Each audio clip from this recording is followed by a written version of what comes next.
Welcome to Conversations with Dr. Skip Mason, pastor, preacher, historian, author, teacher, librarian, archivist, world traveler, collector, family historian, avid reader, and creator of the popular Vanishing Black Atlanta Facebook page. But a lot of folks who love history. Most importantly, he's our dad who loves his family and who taught us the importance of our history and having important conversations. Join him now for this episode of Conversations with Dr. Skip. Well, hello, my brothers and my sisters beloved. I greet you on this beautiful day, giving thanks to God for another day. And in spite of all that has occurred this week, particularly with the loss of two of our civil rights giants, this is still a marvelous and glorious day. And I'm so delighted to have you join me for another CME 150th conversation. And I'm excited about the wonderful guests that I have today that will take part of this conversation. Initially, I was scheduled to have Bishop Umoate, our wonderful bishop and the first indigenous bishop for our church, but he had some travel difficulties and could not be in place in order to be here with me all the way from Nigeria. So we will reschedule another time for us to have this important conversation with Bishop Imoate. I have been thinking about a conversation with the leaders of our CYF and our CYAM. And I even had reached out to our current president, the Reverend soon-to-be Dr. Mina McIntyre, about that. And so this morning I prayed, I said, Lord, I don't want to not have a show. And I so hurriedly sent a Facebook message and text to all that I could to join me today for a conversation. And I'm so grateful to them. And I'm going to bring them up in just a moment. As usual, and as always, I want to give thanks to our senior bishop, Lawrence Reddick, and Mrs. Wendy Reddick, and the College of Bishops and their spouses, my bishop, Bishop Thomas L. Brown and Dr. Louise Brown, Bishop Walker and Brown, and Dr. Teresa Duhart, who always just manages things so seamlessly and took this very late and last minute request and made it possible for the communication to go out to our beloved Zion. So I thank all of you for your continued support. And it's always a blessing to have our College of Bishops, our widows and spouses of bishops to also join in this conversation. We begin this program by acknowledging, of course, the loss and transition, if you will, of some of the giants. And of course, that's C.T. Vivian, John Lewis, and then, of course, a few months ago, Reverend Joseph Lowry. All three that I knew very well, very intimately, and have known for many, many years. And so we just pause for a moment as we celebrate them and their love for God's people. And we just want to take a second to just have a moment of silence for them.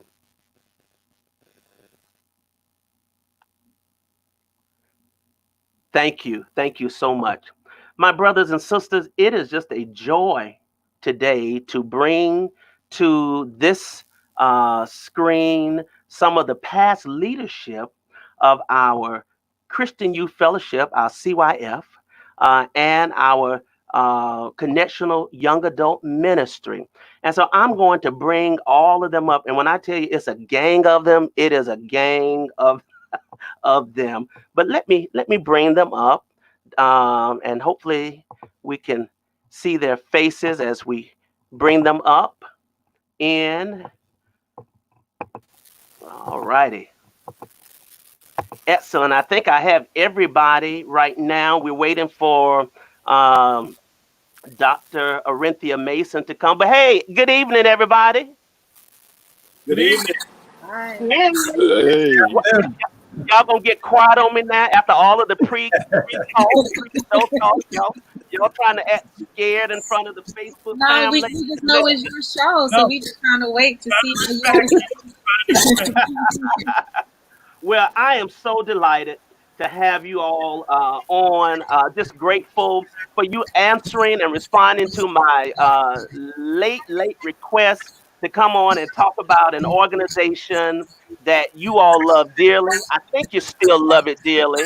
Amina, she's in the thick of it right now, so we'll get her temperature on it.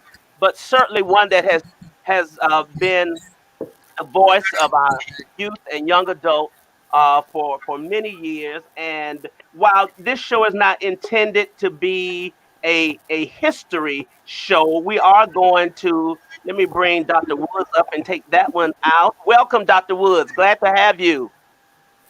Thank you. I'm between the phone and the iPad. That's fine. And I think we have Dr. Mason. She's working on her camera. But can you hear us, Dr. Mason? Yes, I can. So glad to have you all on. I mean, it is just a joy and delight as we celebrate our 150th year. And I said, what a joy it would be to have a conversation with these men and women who have led and served in our national youth organizations. I want to, first of all, before we begin, at least acknowledge Bishop Bass, because Bishop Bass had the distinction of being the first director of young people's work. That's what they called it back in the day. That's And right. so we acknowledge him and his wonderful leadership. And he also always had a column in the Christian Index called the Youth Forum. So it is refreshing to know that the youth have been on the minds of our church since its infancy. But what I want you to do is to take a moment and just introduce yourselves. Tell us the years you served and what organization that you served, and if you're pastoring where you're pastoring now. Now, don't give us the full length version. Just give us the brief version so that You we heard can that, jump Wayne? right You into hear that, Dr. our Wayne? conversation. All right. And Dr. Wayne, that was not for you, but it was for you. Okay. Uh, so, presiding elder Mason, uh, won't you start and just introduce yourselves to our folks? All right. Good evening. My name is Laurentia Mason. I am the presiding elder of the North Tyler District of the Central Texas region. I was elected National Youth President in 1972, and I served from 1972 until 1976. I have pastored, I guess about 4 churches, and I'm just proud to be a presiding elder and to assist pastors. Amen. Thank you so much. Dr. Panay Woods, Yes, I don't know if you can hear me. we can hear you. We can't see you, but we can Okay. hear you. Okay. I served from 1976 to 1980, and I'm currently the executive secretary. And I served the National Youth Conference before it became Youth and Young Adult. Thank you. Thank you very much. All right, we're just going to just, Shannon, won't you introduce yourself to us? Good afternoon, everyone. Shannon Falk here, and I served as the vice president of the National Young Adult Council, where Steve Hoyt was the president, and I believe that was from 98 to 2002. 98 to 96. 2000. 96, yeah. 96. Okay, thank you, thank you. And I'm going to ask you all put uh, your video on mute and take it off when it's time to talk. We're picking up just a little background noise. All right, Reverend Dr. Stephen Hoyt. Well, thank you, Skip. I really appreciate you providing this medium for us. But I was the president from 1996 to 2000. I'm currently a pastor here in the Birmingham region, and I'm at my second church after 13 years of ministry, a pastor rather, and I'm just delighted to be on this panel with these group of wonderful persons who have served our church and served it well, and continue to serve as we all do. I'm delighted, and I would share with you that I also serve on the Birmingham City Council as the second longest serving elected official with the city. so, and this is my 15th year serving on the council. Thank you so much, my brother. All right, brother Brian Magwood. Uh, Afternoon, everyone. Brian Magwood served from 2008 to 2012 as the young adult president. Currently uh, doing ministry to men for the 6th Episcopal District as well as Georgia North Region. Um, I must say, I'm very happy to be a part of this. And Skip, this is an awesome thing that you've been doing, categorizing and what is it, memorializing all of our great leadership and everything. And I do appreciate everything that you do for us, sir. Thank you so much. All right, the Reverend Dr. Wayne A. Williams. Thank you so very much, Skip. I appreciate this opportunity, and I just want to say also kudos to you. What an outstanding job you're doing as it relates to the life and witness of the Christian Methodist Episcopal Church. My name is Reverend Wayne Williams. I served as the third and fourth young adult president. I was the first to be elected twice, elected in 1988 in Louisville, re-elected in 1992 in St. Louis. I am currently the presiding elder of the Greenwood Jackson District of the 4th Episcopal District, pastor of the historic Lynch Street CME Church, and I'm the assistant to the presiding bishop of the 4th Episcopal District, the Right Reverend C. James King Jr.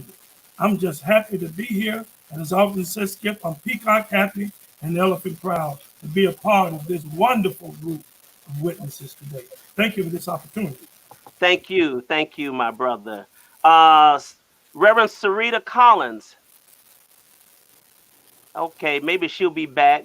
You know, with technology, anything has happened. And certainly, last but not least, the current president of the Connectional Young Adult Ministry, the Reverend Amina McIntyre. Hi, everyone. My name is Reverend Amina McIntyre. My years are technically 16 to 20, but I get a super senior year, and I'll be serving to 21 because of everything with COVID.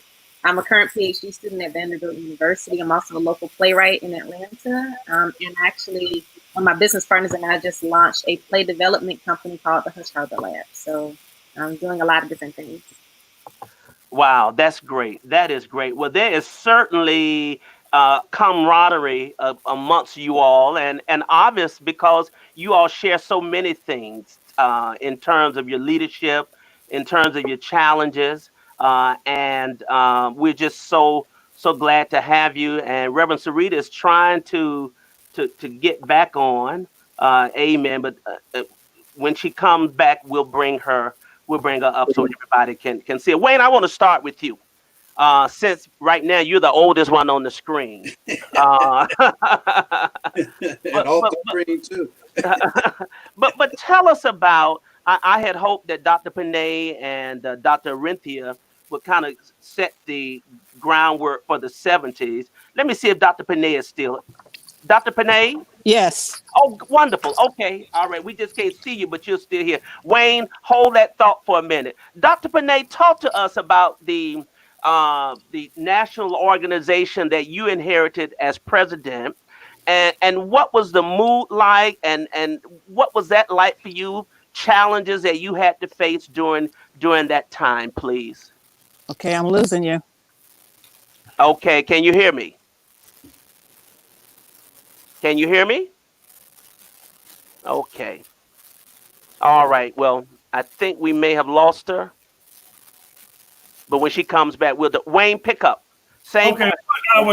Thank you so very much. I can go back to 76. 1976 is really when I began my really connectional time. I was right there in Memphis, Tennessee. We were at the Holiday Inn Rivermont, downtown Memphis, where Dr. Panay Long, at that time, Woods, was elected. She was running against, and I must say, against the wonderful person, Dr. Darrell Coleman. And Dr. Coleman That's a wonderful picture of her from her area there. She was a wonderful, wonderful leader. But I want to let you know she was elected in 1976. That's when I met so many people. That includes Bishop L.L. Reddick the third and so many others. That was in 76. But in 1980, after Benet served as well, and she was a member of the 4th District, we had our first National Youth and Young Adult Conference. But before we could do that, we've got to go back, Skip, to 1978 General Conference in Birmingham. This is where the late Dr. W.R. Johnson Jr. was a strong advocate of young adults. And he pushed and pushed and pushed, and it was passed at the 78 General Conference that we would have our first National Youth and Young Adult Conference. And in 1979, bishops around our church would send a representative to Louisville, Kentucky. And we met at the Executive Inn and the Executive Inn West. I'll never forget it because I was the representative of the 4th Episcopal District. And we all had a round table where Dr. Johnson was our leader.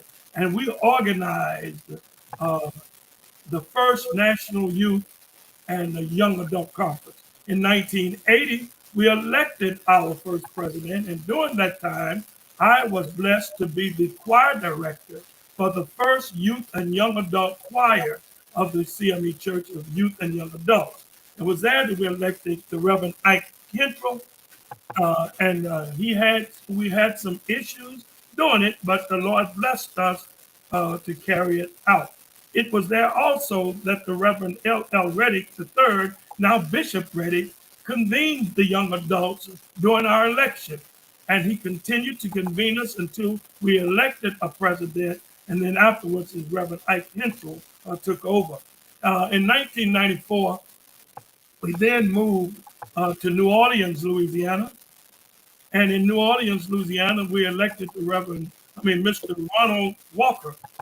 He was the superintendent of schools in Oklahoma, and he was also the brother of Bishop James Bernard Walker. That was in New Orleans. In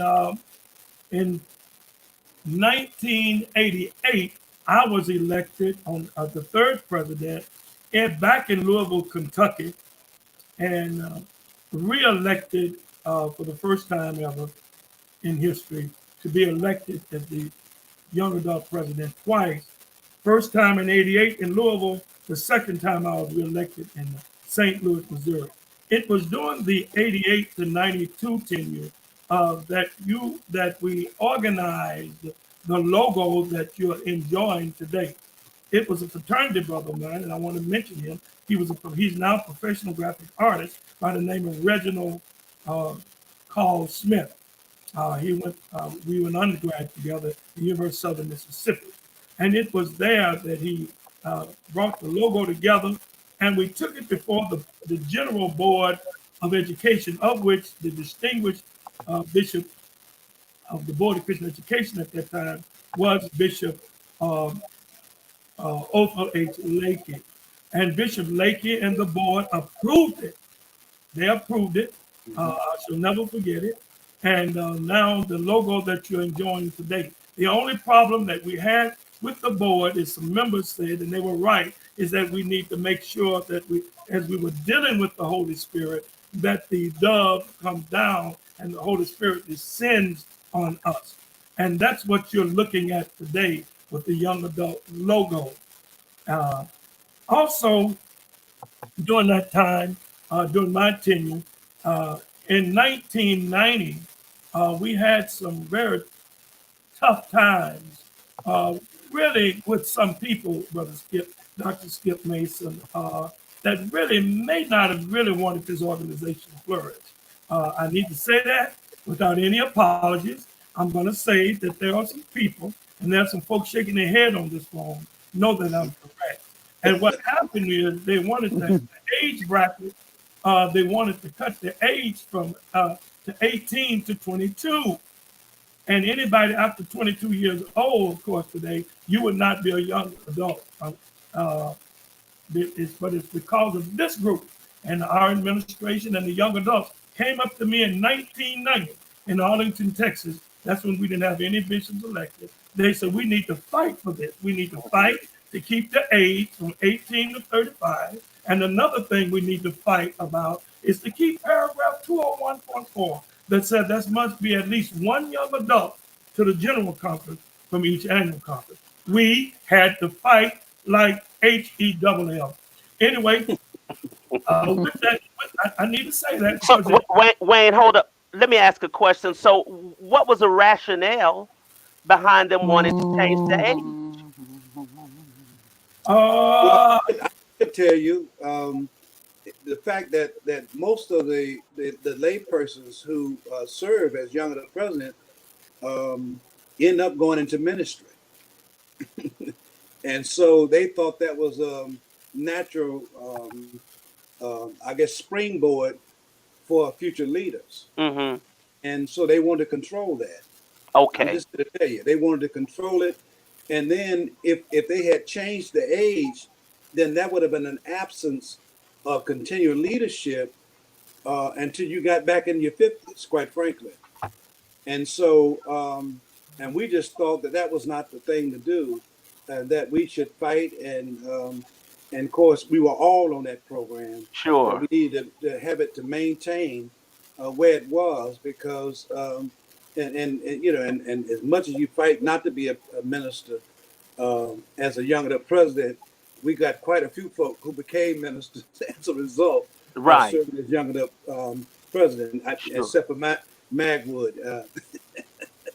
right. But And I he's still in the queue. Right, and I Yeah. just wanted to share, Brother Skip, that Yes. Councilman Hort is correct. And what happened was it was in 1990, and the young adults said, look, we've got to do something about this. And we didn't have any money. So we all put our money together, and we got a suite. And all of us got the suite, and we all pitched our money in the suite. And we stayed up countless nights. After the general conference, we stayed up late in the morning until almost in the next day. And so what happened was we organized. To keep it. I shall never forget the Teresa Duharts of the world, the Brian Champions of the world, and Victor Taylors of the world. So many of these people were doing my crowd that were fighting to keep those two things done. It was at the end of the general conference through the Committee on Ministry that they uh, that the Committee on Ministry finally recognized it, put it in the queue wherever it's supposed to go, whatever the number was. And one of the things I think happened is they thought that a lot of the young adults would have left by the end of the general conference. And we Mm-hmm. did not do that. We stayed to these are facts. These are facts. We did not do that. We fought. So I just need to and we won both issues. We won the young adult, where we kept the young adults that are listening to me. You now can enjoy the age of 18 to 35. You now can still enjoy, even though they're still fighting sometime about it, enjoy paragraph 201.4 that said there must be at least one young adult Mm-hmm. general conference to the annual. So consequently, uh, from the annual conference to the general conference. Consequently, look at the young adults that's out there that's fighting right now. So I'm just excited.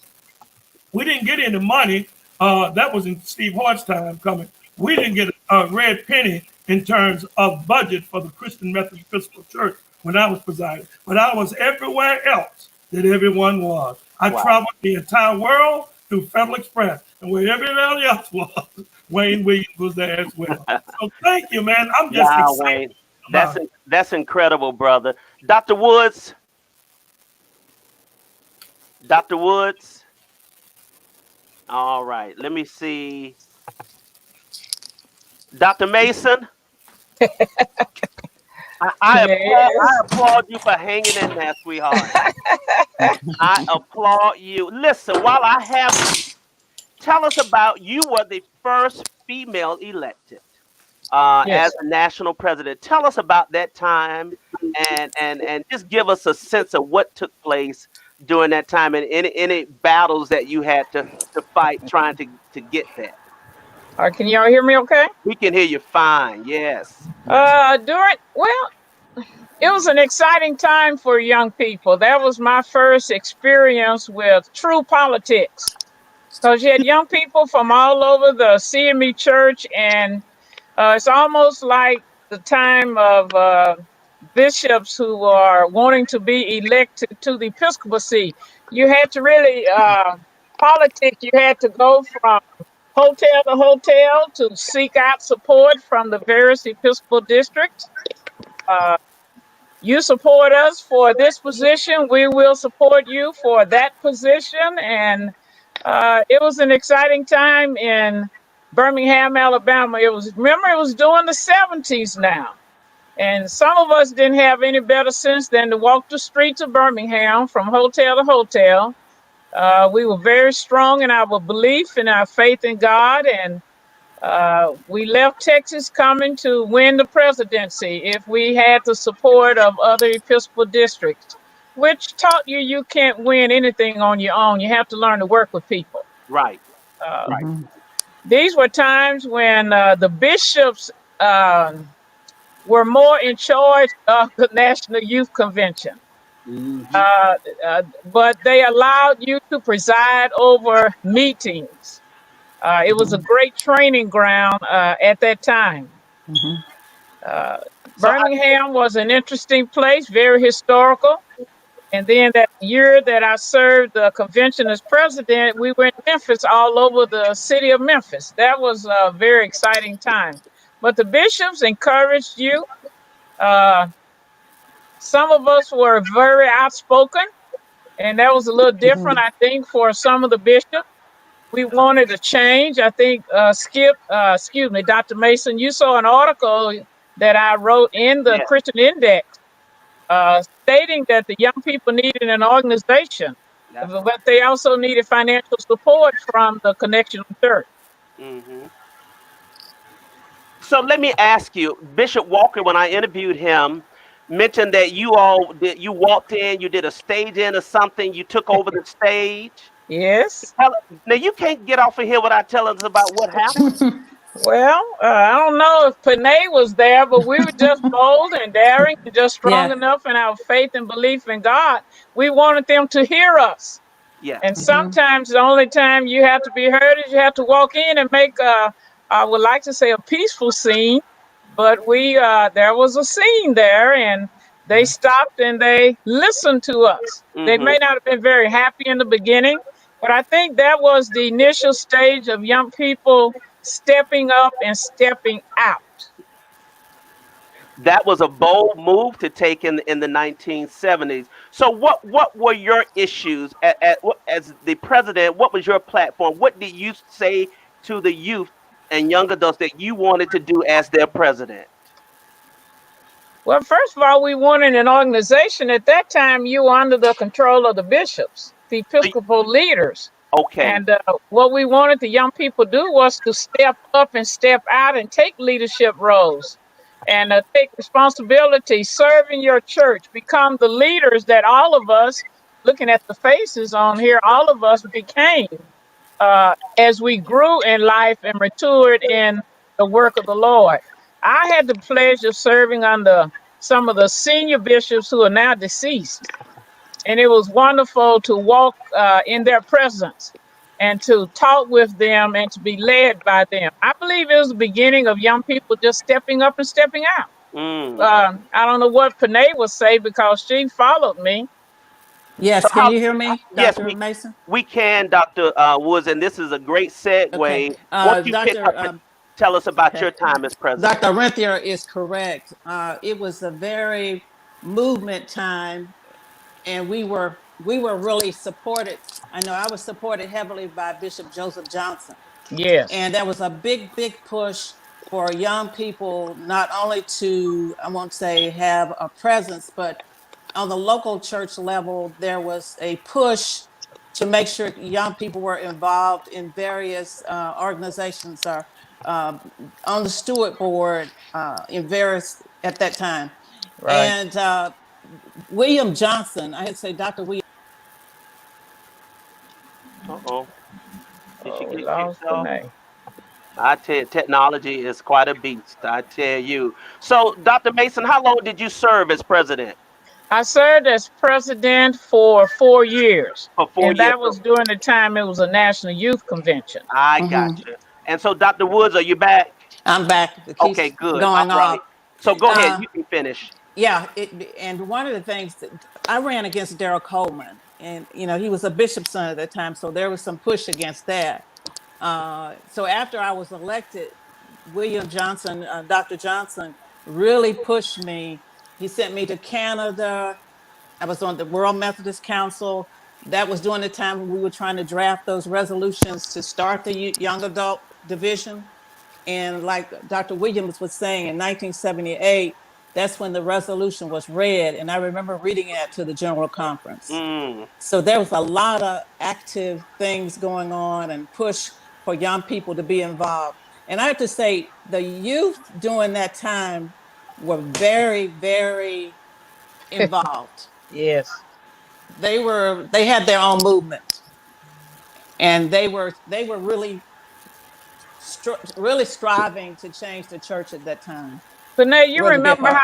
how involved Dr. William Johnson was with us. Now he pushed Yes, us, and I don't yes, know that the bishops always appreciated his leadership style, right, but he definitely right. believed in the young people and the young adults and supporting us. wow. Including Dr. including Johnson Dr. was so instrumental, I think, in supporting um, each leadership group. Right. Regardless, going from the '70s on until his Yeah. passing. I think that he was very supportive, both directly and indirectly, and also provided, I think, a lot of good advice of how to navigate Yeah. through the connectional church from a leadership standpoint. From a leadership standpoint. And So, Dr. Mason, I yes. sent you some of those pictures from where Dr. Johnson had us in Louisville planning, and Dr. Mance Jackson was a part of that too. Oh, Oh, Dr. now. Vance Jackson. Oh, wow. Mance Jackson was Okay. always involved. Yes, Yes, indeed. I was about to ask if there were some other persons that were, your allies and your go-tos for that. And yes, so it's back to back sister presidents. That's amazing. I think even during a time that was still considered, while women and sisters were breaking through, many of the churches were still very reluctant about women in ministry. right. And so for us to have back-to-back sisters serving as president, I think said a tremendous amount. What, and I'm gonna ask this, and then we're gonna hear from some of the other ones. Dr. Panay and Dr. Arinthi, what would you say were your biggest challenges? Hmm. Uh, well, Now, I didn't say who was your biggest challenge. So. Arintha, you can go first. Okay, for that. I, But if you I want to can't. say who, it's okay. Well, no, I think this was a learning time. Okay. It was a time for you to learn who our bishops are, their leadership styles. It was a time to be able to sit and communicate with the bishop. They were very visible and very actively engaged with the youth. The greatest challenge, I would believe, was trying to get an organization that was not controlled by the bishops, but well, I would say they were the advisors, and Dr. Johnson would be the one who would supervise us. If we were trying to get a something like the young adults are now, like the youth and Hmm. young adults are now. That was the beginning of the fight, but it was a good fight. Right. Dr. Woods, would you say pretty much the same thing? Yes, but you know what? I don't really. That was to me a good time. It was. There were a lot of supporters. Mrs. Katie Johnson, Mrs. Ella LaFleur. I Yes. go on and on about the number of people that were pushing us and that were behind us. And we really didn't get too much flack, as they would say, from No. them. Not even from some of the bishops. Bishop Lindsay, I could go on. the number of bishops that were very, very supportive. Mm. Bishop Lakey, all of them they were pushing us. They really trained us. They Yeah. really did. They were training us to be leaders in the church. At that time, Bishop B. Julian Smith was also actively engaged, and each year during when the National Youth Convention convened, some youth was honored with the B. Julian Smith Award. Okay. Mm-hmm. Now Wow. we had good Yes. leaders. They were very supportive of us. I wouldn't say anything about any leader. It's just us learning the system and them teaching us how to work and traverse the system in a Mm-hmm. respectful way. Yes. I see. I see. Well, thank you. You all don't go. Hang around because we're going to hear from the other presidents, and then I got a questions I want to put out to all of you. So we heard from Dr. Williams, who served for 2 terms, and he was followed by the Honorable Stephen Hort. Steve, tell us about your Mhm. tenure and as president and any challenges that you may have had at the time. And Reverend Sarita, we're going to get to you in just a moment. Glad you're back. Okay. Yeah. And Well, Skip, let me say it was and challenging. before you do that, may I Mhm. acknowledge Senior Bishop and Mrs. Reddick? They are Yes. watching, faithful. So if y'all want to wave to them and to the Hey. Hart family and to any other bishops that may be watching that I'm not aware of. So if you see me looking down, I'm trying to check my phone. I'm trying to check Facebook pages just to make sure. But we're so glad to have our wonderful bishops taking time out on Sunday to watch it. Steve, go ahead. And Well, Shannon, you certainly mhm, chime in as well. Okay, absolutely. thank you. And Skip, let me say we would not have been as proactive if it had not been for Wayne going around the country. You know, we got to thank God for his job because Wayne got a chance to travel all over the country representing the young adults and with no money from the church. And so I saw that, Hmm. and Shannon and I both saw that, and we thought that we needed a budget for the young adults.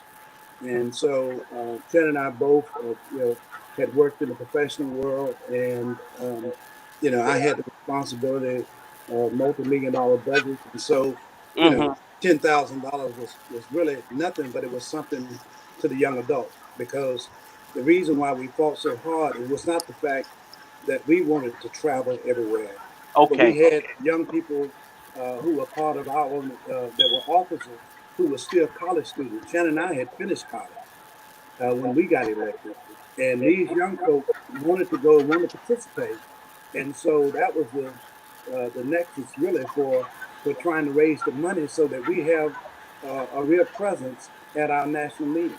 And I Right. can tell you that there was not a national meeting where we didn't have at least 5 or 7 of our officers traveling with us. And so Shannon and I both generally pay for our own travel, but we had a great support system. And I want to say that the College of Bishops really supported us, even though it was a fight to get that $10,000 because it was looked at that was another line item to add to the Christian education budget, and it wasn't. And that's why Shannon and I went to the finance committee, and so we wanted to be a line item. We knew that is how we approach that resolution, and to say to do a line item so that it would not be consumed by the Board of Christian Education. We wanted to be there for the young adults to help them. And so Shannon and I went in there and we came out and it passed on the first ballot with the young adults now having $40,000 for the quadrennium. And Wow. that was the first time that ever happened in the history of the CME Church. But I could not have done it without the support of strong officers. Shannon is a guy who's great in finance and what have you. We understood what we needed to do. And fortunate enough, we had been working in the church that we knew how to approach it because you Hmm. can't get anything done if you don't have some allies. And Bishop Lanza was one of our chief allies, and Bishop Bass, and others, and Bishop Reddick supported us. And let me tell you, not only did we were able to get a budget, a line item in the general budget, but we also started the first young adult retreat because I campaigned on that. I thought 4 years was too long for young adults to come together, and that we lose sight of young adults when we don't come together. And so now they have an annual retreat for young adults. That's still going on to my knowledge. I think it's Wow. still going on. And we developed a national newsletter that James Lakey outlined for us. And of course, Shannon was one of the chief journalists Mm-hmm. on that, and the editor really of that newsletter. And so we started a national newsletter. It was called the Vanguard, and I'll let Shannon talk about that. But I don't know if I enjoyed being young adult president, and, Really? and I don't. And I say this because nobody knows how hard we had to fight, to get to where we were. And you said don't say anything about No, but folks, but but I but I, what I but want I'm you to telling you, do, we had Steve. But what I want you to do, just take us inside. I mean, help us to understand what was the fight. How, I mean, I think that Skip, if I can jump in here right quick, if you don't Mhm. mind, I think that up until the point where we were involved, there was a momentum, and I think that was set there by the previous administrations, and and they were getting our voice out there. But in many ways, the leadership of the church was saying, "We want to see you, but we don't want to hear you." hear from you. That's it. That's it. And so they were kind of want to put us in a certain box. So just like Congressman Lewis said, he wanted to be radical at a young age. So we were being radical. I guess maybe we were being looked upon as being radical, but we really weren't being radical. Right. yeah, Yeah. We And up just to this, looking at we wanted to yeah, bring about a change and a different momentum. yeah. So And to this so point, those before us were fighting very hard to basically get a voice. What okay, we were trying to do is set that voice to structure and a vision. right, right. And so I with got that came the budget. With that came different tools of communication. With that coming out that how do we reach out to other young adults? So when we come together, we can be stronger, be unified, and have a voice. So I think during Steve's administration with our officers, we were trying to build on what was there, but take that vision and that momentum and put it into action. And I so there was some pushback. There was a lot of pushback. And I'll give you one example and I'll turn it over. Is that up until that point, the reason why we started the young adult retreat is because we wanted to have more input at the convocations. okay, And they were basically just said, okay, well, here, you guys can lead this group or you can do this. Is that no? Then they were No. picking, selecting the speakers, our program, everything for us. so you wanted to do more than just ceremonial types of things. You wanted Yes, to be exactly. We engaged. wanted to have a voice of who we wanted to do, what we wanted to do. Well, So we and said, okay, we will basically do our own retreat. And we did it at Mhm. the end of that convocation and in we order raised for us to have more control over it. I right. see. We raised additional money just to do that. And Skip, I think that the biggest challenge was the fact that the young adults had been viewed as a pacifying organization. The Really? church Okay. really wasn't. We see you, but absolutely we don't want to hear from you. Okay. Okay, and of course, Shannon and I both, leaders in our own rights, outside of the church, Sure. knew what it would take to try to get that. Now, nothing is gained without some, some challenge. And Yes. so, but we were able to do a great work, but I did not enjoy it. I felt like that joy was stolen from me Mm-hmm. because we had to fight every ounce of the way. Wow. Now, and when I tell you that, I can't tell you I hear some of the you. stuff that happened Okay.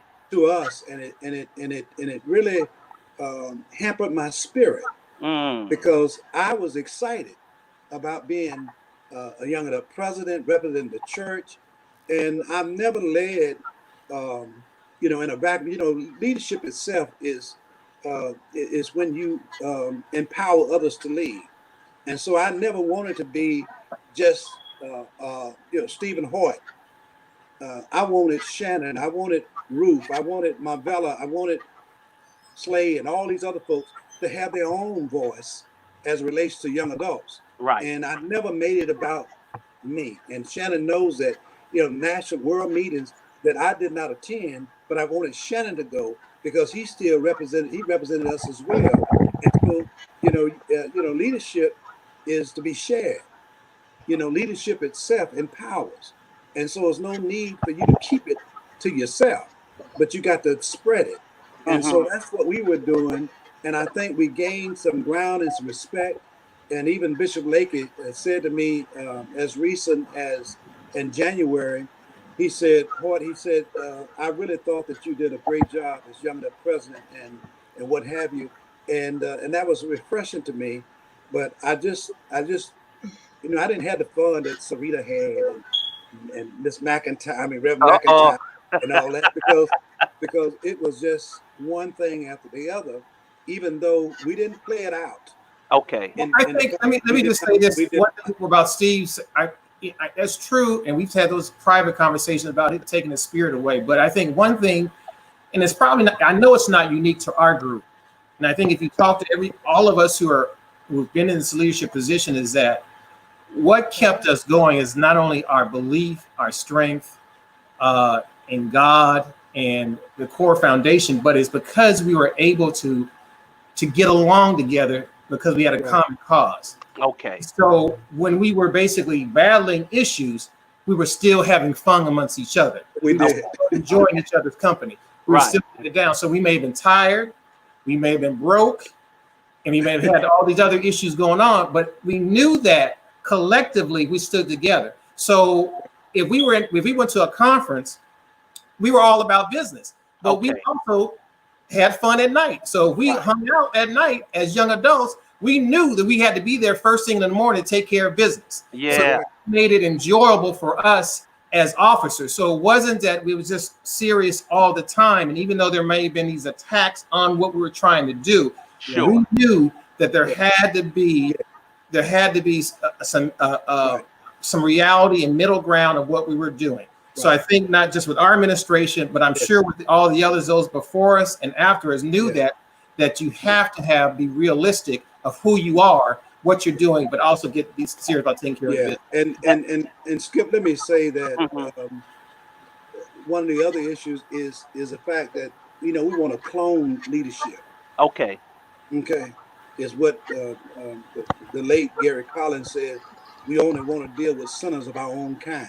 Okay, and so it was different when you're trying to lead with a new paradigm, and yet you holding previous leadership or whatever, and so it was the first time that we didn't necessarily ask for permission, but we just wanted to lead like others were leading in the church. Right. But oftentimes that's viewed as you being disrespectful, you doing this, and it's not. That was never my spirit, because I'm one who loves cooperation, and I think Shannon and others can attest to that, because it was never about me. It was about the ministry of young adults. Where is our presence? Where are we? And the fact that I guess we were older than most people who got elected as young adult president, then we had a different view because we were out there in the world, raising families and and having our own and what have you. And Shannon would tell you, we would, we would come. We have a retreat here in Birmingham. They'd be all at my house. Somebody sleeping on the couch, somebody sleeping here, there, and we had fun.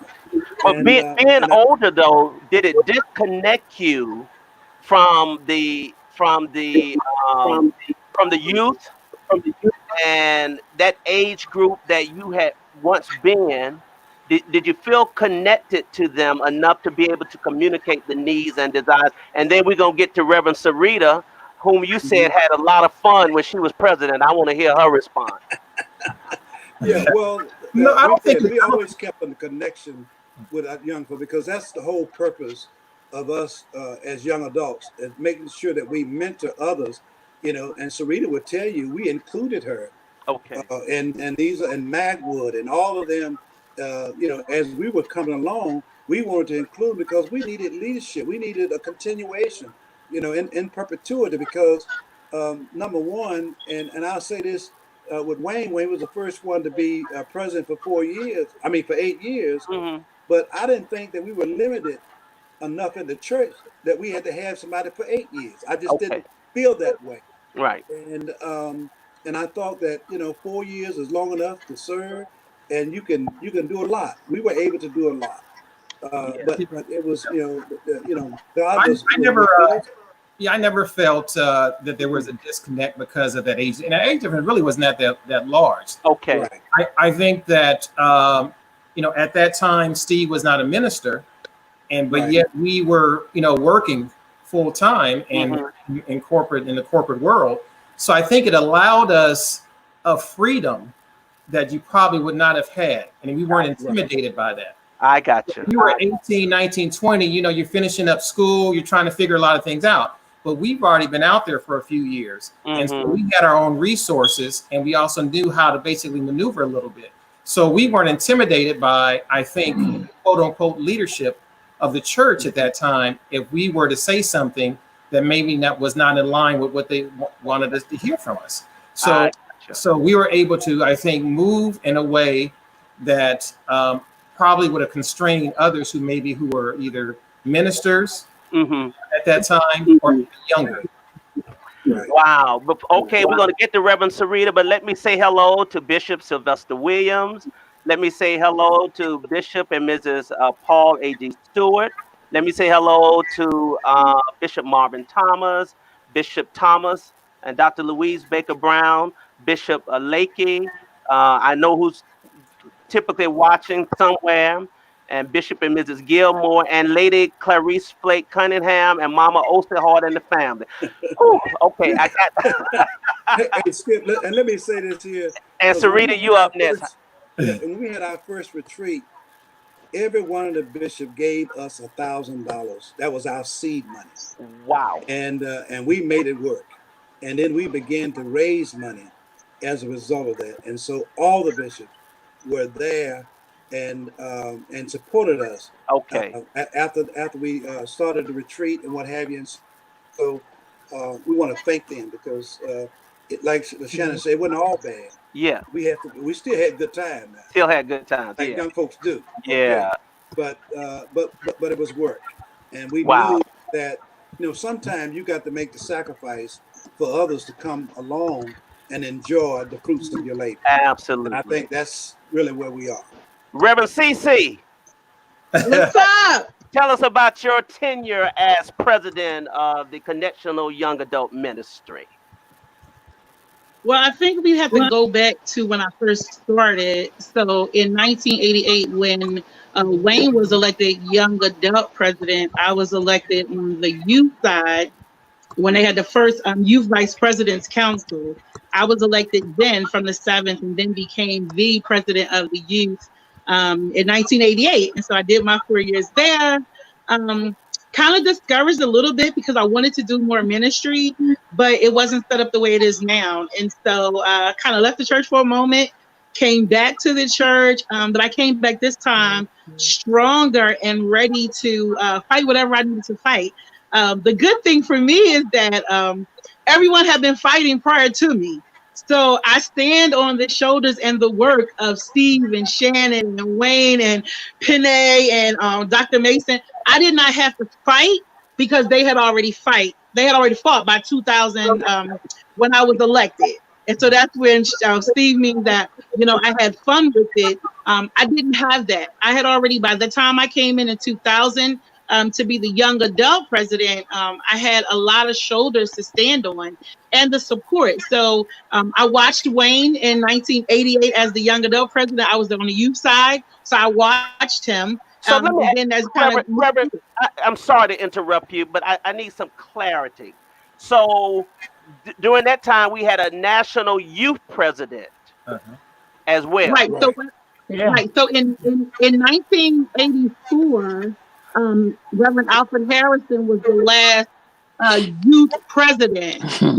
So he has commented, and I owe him an apology. I just did not know he's watching and wants to come on, and I'm gonna try to see if I can just bring him on and as well. But so was he? You all were the last youth presidents and vice presidents. Help me to He understand was, that piece. he was the last, right? Okay, Reverend Alfred Harrison was the last youth president in 1984.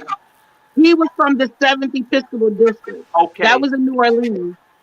At that time, at that conference, I knew that I wanted to be the youth president for the church. It was just this burning, but because I was from the 7th and he was from the 7th, the politics came into play. I got you. And so instead of having the youth president again, they created the youth vice president council. So in 88, there was one young person who was elected as the vice president from every Episcopal district, which Okay. made up the youth vice president's council. And then when the 9 of us got together, we elected a chairperson who ultimately became the president.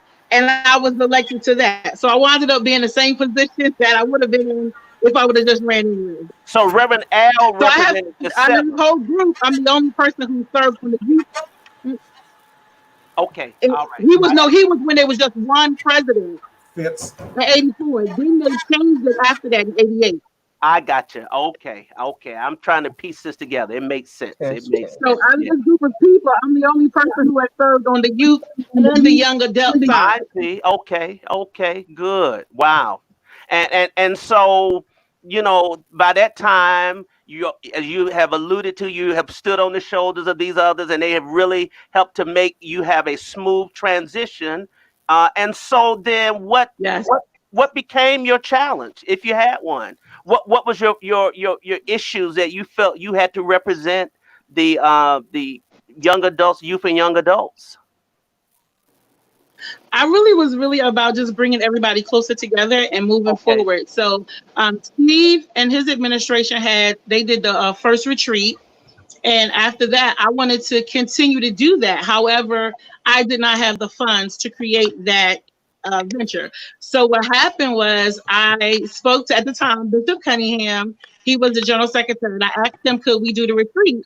And he said, yes, there's only one problem. I said, what is that? He was like, we don't have any money. So I'm like, is that the only reason that I can't do it? He was like, yes. That's okay. So I reached out. I reached out to Wayne. I reached out to some of the others, and I said, "How do you make this happen without any money?" And they were saying, "Just make it happen." And so we started a focus retreat in Dallas in 2002. And then at that time, I wound up being able to have 5 retreats during my administration. Wow. Because I was elected, like Wayne, I was elected for 2 terms as well. Okay. So help me, and I'm going to ask Amina. Keenan is not on because I really want to understand how helpful are these retreats, and what is the benefit that comes from them. And then Sarita, then I'm gonna segue into Brian and then Amina. Okay, they were very helpful. It allowed us really to join together. As most people have already said, every conference is always planned by the bishops. We're there, but we really don't have a voice. Okay. But when I started planning the focus retreat, young adults were the leaders. Young adults were doing sessions. Young adults were preaching. It was almost like the only time we can have our quote unquote young adult general conference where we were able to do ministry and not have the restraint that you would have at other meetings. And so you're able to plan your own things. You're able to bring young adults from around the country together, strengthen them, and go back. And that's really what the whole focus retreat, it was really fulfilling our calling, united in service. And it was about, if we can come to this retreat, get stronger no matter whatever you have going on at home or whatever obstacles you might be fighting, we're going to come here, we're going to get stronger together, and we're going to go back home, we're going to do ministry, we're going to fight if we have to. See you next year. We'll, bandage up your wounds, help you get stronger, go back out and do what needs to be done. And so there was a lot of strength, and I'm encouraged that they're continuing now under a different name, but they're still having retreats. And it's good to have young adults be able to have a place and a voice to be able to do the ministry that God has called us to do. That's great. That is great. Thank you. Brother Brian Magwood, tell us about your tenure as president from 2008 to 2012. I remember your tenure, so tell the truth now. Yeah, we were connected at the hip, I believe. Yes, sir. We were riding on the wave of a new shift in this country. President Obama was running at the time. There was a lot of excitement, a lot of change that was happening. Hmm. So we just pretty much capitalized on that, even with you and your aspirations of becoming national president of that other Watch fraternity, out, fella. Watch out. Alpha Phi Alpha. But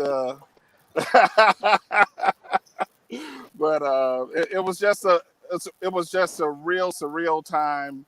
A Hmm. lot of there was a lot of excitement, a lot of young people that were already involved with the whole election cycle, wanting Yeah. to be a part of being able to elect the first African American president of the United States. So we just pretty much capitalized on that. And as Sarita alluded to, uh, a lot of the fighting was taken care of by a lot of those battle scars was taken on by the previous Yeah. administrations, Sure. and we were able to have a lot more wiggle room to do a lot of the things that we really wanted to do, as well as capitalize on the focus retreats. I mean, those were our babies. I was so happy that Sarita had created that and Steve had created that, and even when we were elected, you know, I told them then we weren't changing anything. All we were Hmm. doing was just putting some rims on that vehicle, and we were just gonna roll on, Right. and make it work. And what we did, we reached back to all of the past presidents and made sure that they were a part of all of our retreats as best we could, Hmm. speaking, That's good. That's real good. teaching, whatever capacity that they could serve. We did that. That was our thrust, and we were fortunate. We had a lot of like Steve and Shannon. We had a lot of older young adults. So we had some folks that had some means. So it wasn't really that big of a financial strain. But I Hmm. do appreciate that $20,000 that y'all put in the kitty. Amen. Thank you, Jesus. That helped out a whole lot. It wasn't enough, but at least we had That's right. either a Hotel. flight That's right. taken care of or a hotel room. Right. Right. And there was a lot of things, and we made sure that we were at every connectional meeting, and not just there, but sitting right up front. Uh, Most of the bishops, first ladies can attest to that. That we were Hmm. always right there behind Hmm. them. That was by design. We wanted to make sure that everybody knew that we wanted to be a part and be not just be a part, but be in the planning and trying to make something happen so that young adults can feel more Yeah. involved. Um, and one of the biggest things that we were able to accomplish, a couple of things, I believe my administration, minus one person, we had everybody that was on the administration was a delegate to the General Conference in Mobile, Alabama. Mm. Awesome. That was a big thrust to make sure that that we just didn't have that one uh, uh, that one token young adult out of every region. We wanted to make sure that we had more than just that one, and we wanted to make sure we had a voice when we got there. Right. Right. So, and Wow. then we had that. I don't know if you remember, Steve, if you were still there, over in Louisville, Kentucky, when we did the first Yeah, roundtable and actually had that debate. Not a that's right. debate, but a forum. A forum with Yeah, all of the persons that were offering themselves for bishop at that's that right. time. Yeah. Sure That did. was a big deal. That was. It really That was a was. challenge, Yeah. but it was a big deal, and a lot of Yeah. people, and I know a lot of persons that you said that were watching, a lot of the bishops that were watching, they were a part of that forum. Absolutely. Yeah. And the late Bishop Elin Brown was the one who convened that with us. So that was awesome. And then the other part of it is that we wanted to get outside of the four walls Okay. and be more community involved. So once we went to a city during the retreat, we wanted to leave that city better. Yeah. So we started the at the time we called it the help me out, the Crutchfield outreach ministry. It was the name we named that in honor of Dr. Crutchfield's late wife. Okay. And we the first one that we did was down in New Orleans, Louisiana, with our retreat down there, and that was an awesome experience. And we just kept rolling on, and I think the administrations after us was kept it going. Kept it going. So that's that was a blessing. Well, you know that you're right, Brian. That you were president during a very rich time in the history of our Yes. country. It was just the atmosphere was electric all the way around, and so we appreciate you. And of course, after you, Keenan, Winter served from 2012 to 2016, and then in 2016, a young lady that I've known since she was a baby was elected the president, and we're so glad to have our current sitting president here to kind of give us a state of the affairs of the Connectional Young Adult Ministry. Reverend Amina McIntyre, tell us about your time as president now, and just, you know, all the wonderful people watching. Tell us what's going on, and particularly during this age of COVID-19 and Black Lives Matter.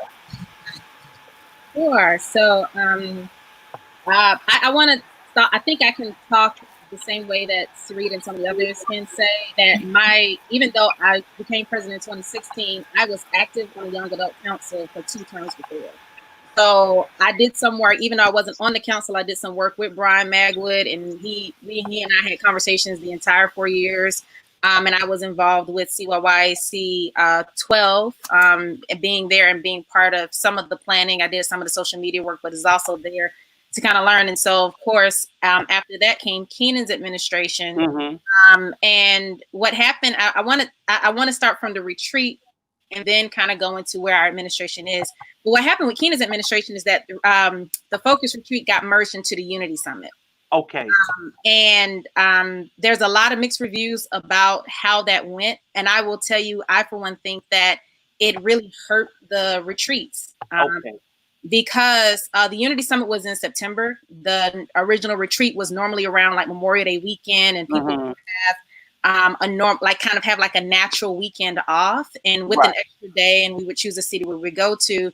But when you had the Unity Summit in New Orleans, we rebranded it. Keenan rebranded it the Fire Retreat, Fellowship, Instruction, Relationship, and Empowerment. And I'm glad you brought that back up, because I was like, ooh, I was trying to remember what fire meant. I served under the administration, but it's been years now. Mm-hmm. It's been like 7 years since that particular event. But the idea was to try to still kind of attempt to keep the retreat feel, but it was just really hard to do while trying to merge it within the middle of the Unity Summit. And the first year it didn't happen with the Unity Summit because it was so close to the elections.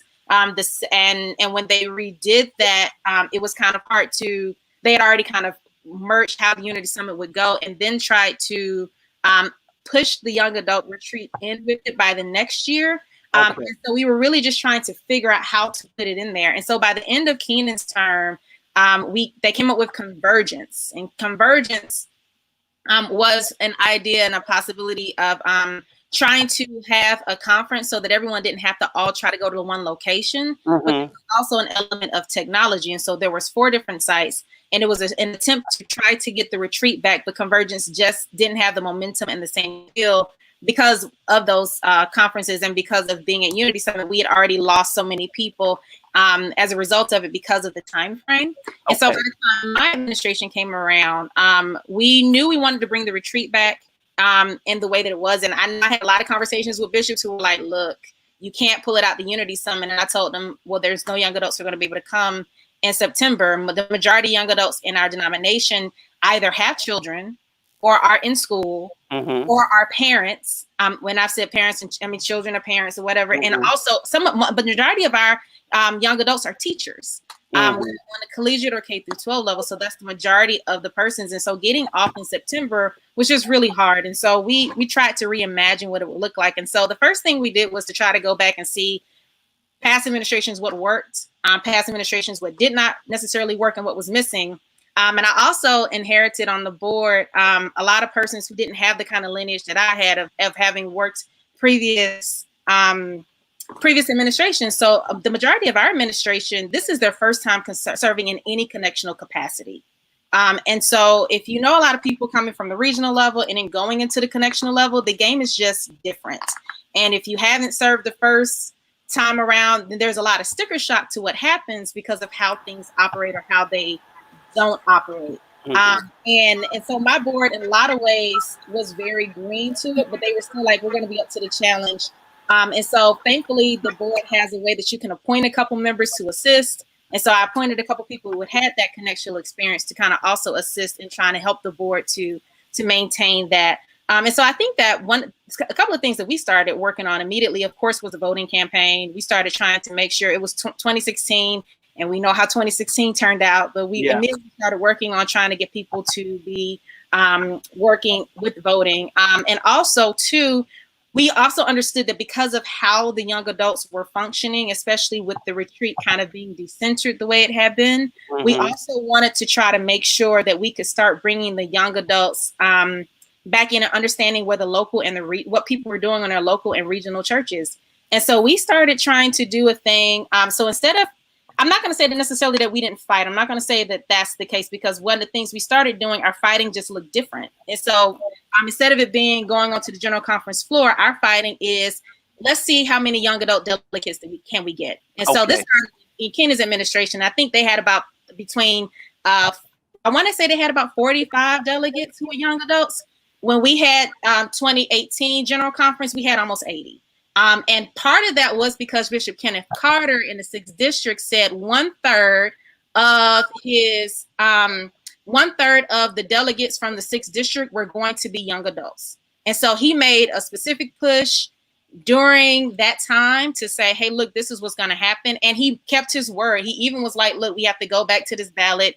We don't have enough young adults. We have to have 1/3 of the young adults to be a part of this. And so we ended up having a significant amount of time. I mean, significant amount of people. And so what happens when you have a significant amount of young adults who are delegates, a lot of them who don't have a lot of connectional experience, and a lot of them who haven't been to general conference and their first time conferences, you got to teach them something. And so we decided to do things like, so education has been a really large part of our administration. We've had blog posts. We've had, we work with the Lenten devotionals every year that the CME Church does. The past couple years, we've been the ones who've been doing the push for it, and we've made playlists and tried to make them interactive. Before general conference, what we specifically did for the general conference was to have what we specifically for general conference was we had a general conference webinar series. And so we got several bishops, we got several people from the connection to come on. And this is a series that's still on YouTube, actually. So we first learned about the discipline. We learned about what your role was as a delegate. We learned about what it meant to write, resolutions, and what it meant to how to do that. And so not only did we have this we had a resolution writing session. So if you go on YouTube, there is one session like, hey, you know what? The resolutions are due at this point. We're going to bring some people in who have experience writing resolutions. What resolutions do you want to write? And we consulted with people who were trying to write resolutions. We had a resolution to not just have a young adult, a lay delegate, but also have a young adult clergy delegate. And so that's an important distinction, because often we try to say that it says we should only have one, but all of the resolutions say at least one young adult. And so that's a very specific distinction that we want to make sure of. Another thing that we also did in that is that when we got to general conference, we would have roundtables. So we actually studied the resolutions booklet, and we had people to lead over what it was. And we walked through every single resolution. We talked about where we stood on what we did, where we stood on different things. If we had questions, we had people come in and ask questions. I remember specifically Reverend Kai Horn had one resolution that she had written. She came in and she broke down where her ideas were in terms of the resolution so that people can make a decision about what they were. And then also when people were in the committees, then they knew what to fight for and what to have a conversation about in committees. And so you had a nucleus of young adults who were very informed this time, but it was something like, it wasn't radical in terms of being out front and arguing on the floor. And in some cases it was, because some of the young adults were like, look, we're getting up to the microphone, we have to stop how this is going. But we wanted to be very strategic. And so even with this, because we've inherited this year, one of the initiatives is we've already started talking about, okay, how can we talk about making sure that everybody on our board is a delegate, even though some will be transitioning off? How do we make sure that some of the regional presidents, because we started working with the regional presidents and trying to bring them together and have conversations, because very honestly, a lot of the regional presidents have kind of been doing work on their own and don't often talk to the other regional presidents. And so they try to do some other connection. And so we've done a lot of work in that way, and it's been very political in that way, trying to put our voices heard and trying to figure out different ways of making our voices heard. And I also want to say too, because it sounds like we do a lot of work, and we do, my board will tell you, and all of them are super brilliant. Like, I mean, we have one person on there who has like a degree in like literally like aeronautical engineering. We have like a CFO of the Urban League. We got a couple lawyers on our board. We have folks who are really doing some amazing things, but they'll also tell you that one of the things that we wanted to do, in addition to having just the retreats every year, we wanted to also see how we could interweave the young adult ministry into the fabric of the church.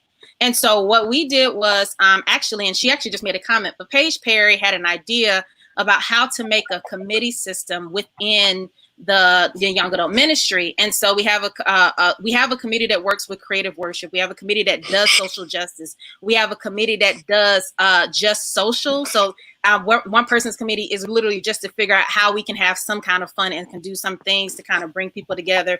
We have a marketing committee, and we have a financing and fundraising committee. And so we wanted to test these committees out. We tried to create a handbook this year, and we're testing the handbook. We'll see with the next administration, we pass it along to see if it works for them as well. But we wanted to make sure that we can be not only just a group that's doing some work on a connection level, but really be an actual resource for the local level and for the local churches. I have people who call me all the time now, like, hey, we have this local something, or they're willing to call members of our board and say, hey, we have these local things happening. How do we work them out? And so they've started to see us more as a resource into the work that we're doing.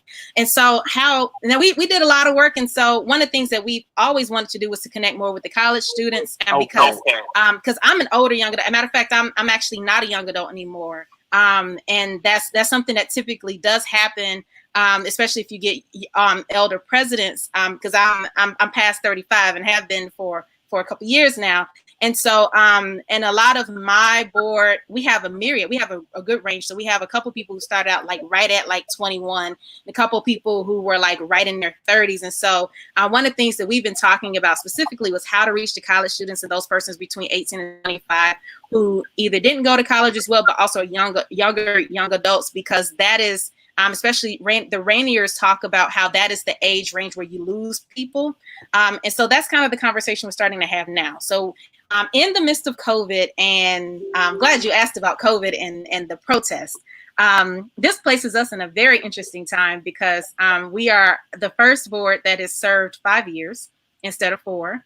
And it puts us in a very interesting spot, because you have persons on the board who were offering themselves up for leadership, and you have persons who have said they wanted to also offer themselves up for leaders. And so it's like, kind of, how do you do the dance of having the conversation around still involving people while also recognizing that not only am I transitioning out in a lot of ways, not just as president, but also in my age range. And so trying to make sure that I can still be as relatable as possible to young adults, because I'm just not living in that space as much anymore.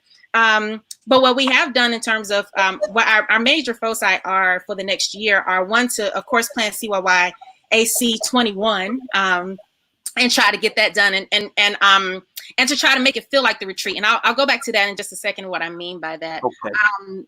We also are really looking at trying to see how we can start making that connection and that transition into general conference, and to look at delegates, because we'll be electing delegates at the same time that we'll be doing CYYAC. And so it'll be kind of easy for us to drop the ball in one way or the other because of that. And then also, we are also just trying to make sure that we can kind of help support people and give people space to breathe. We have a lot of young adult pastors. A lot of people have asked me, so what is Young Adult CYAM done for this? And I'm just like, but do you see how many young adult pastors we have? All of our young adult pastors are offering online programming, and we're just trying to promote them as much as possible because we have that as a resource. Sometimes you don't always have, and so for us, I feel like sometimes you don't always have to create something new when you have other people that you can support. But on the same token, we try to have opportunities for people to relax and to kind of have some other social and some fun things, and for people to just kind of reflect and encourage themselves. And so those are our biggest three things that we're doing. Oh, and also for CYYW, we actually have a webinar series that we were going to launch this past year, but when COVID hit, we decided to push it back to CYYW. But we're looking at some history and some stewardship and just ministry in the CME church. But I do want to say, in terms of our retreat, one of the things, in addition to what Reverend Cece said and what Brian said, specifically in the retreats was where you would see some of the new young adult leaders, because some bishops, even in their own even in their own districts, did not know that some of the folks that we had could teach or preach or do leading and do work, because they may have just not seen them. And so we were able to, the retreat is always a platform for people to be able to see new people. And so even I was actively like, look, I know we have some young adults who do a lot of work and some young adults that we know that are familiar, but what about the ones who aren't as familiar to us, who are doing some amazing work? I was going to say another word. I just remember we on the church forum. I can't say it, but I was going to say it, but they're doing some amazing work. I hope my video is still going on because it's saying that I'm, okay, there we are. But one of the things also too that was significant about our retreats this year is that we were, adamant about making sure it was actually a retreat. Okay. Because so many of the conferences we go to are meetings. And so we kept our retreats kind of short. We would do TED Talks instead of full conversations. We would do other smaller things in terms of making sure that people actually got to see the city that they were in. And so we would end the night earlier so people could actually go out and have a good time. And so for us, that idea of making sure that the retreat actually left people rested, we would encourage people to come in a day early and go explore the city, or stay a day later and explore the city, and try to make sure that it was important to incorporate a feeling of rest inside of our retreat. And so those are some of the things we're working on. And I spoke a whole lot about a lot of things that are happening, but that's kind of the state of where we are currently. And I'm really excited to see where the next group of people are going to lead us, because even I'm just like, hey, I am in a PhD program, and so I'm ready. I've already told a lot of my officers and my reps, I'm like, hey, look, so these are the things that I can't even do this year, and I need you all to go ahead and step up. You've been wanting an opportunity to really do some things. Mm-hmm. You're going to be able to go these places this year. And I will also say one more thing about the money. Having the $20,000 budget is nice, but sometimes you come in and the budget's already spent. Or you come in and you have to still raise it from nothing. And so, and also too, recognizing the fact that an actual retreat, especially the kind of retreat that we want to actually have, that actually mirrors the kind of things that we see everywhere else, costs upwards of $150,000 to $200,000. And a lot of us have tried to figure out how to pull them off on a shoestring budget. But just know that even with the $20,000, most of us still are paying just for our hotels. Mm-hmm. Or we're spending a lot of money out of our own pockets to travel a lot of places, which makes it a little difficult for persons who have jobs, but is what we do. And I've even tried to make it my mission of getting to all 11 districts, which I have done, so that I can make sure that I see how all the young adults around the world within the CME Church are attempting to do their work. Wow. Let me tell you what we were doing with respect to, we had our retreat on late, and some of the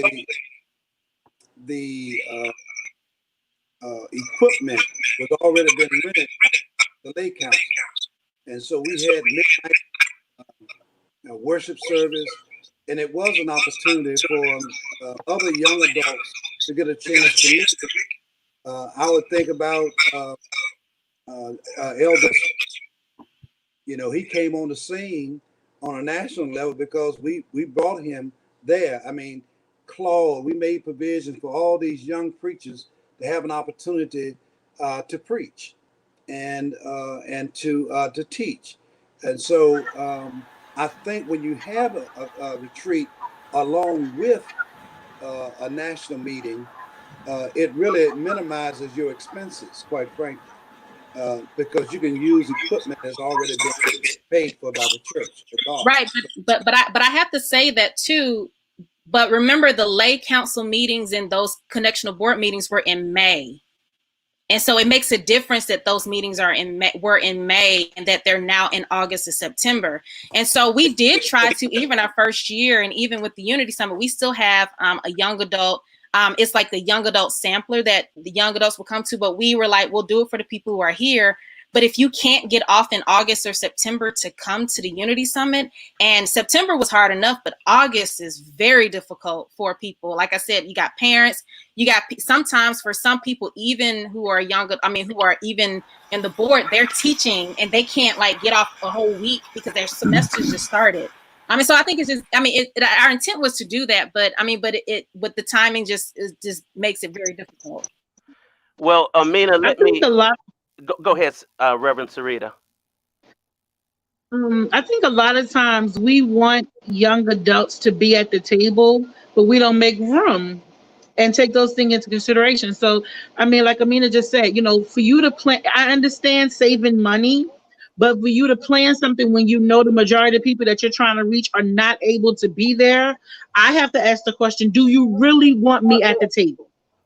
And if you want me at the table, you have to take into consideration that, on the East Coast, we don't even go back to school until after Labor Day.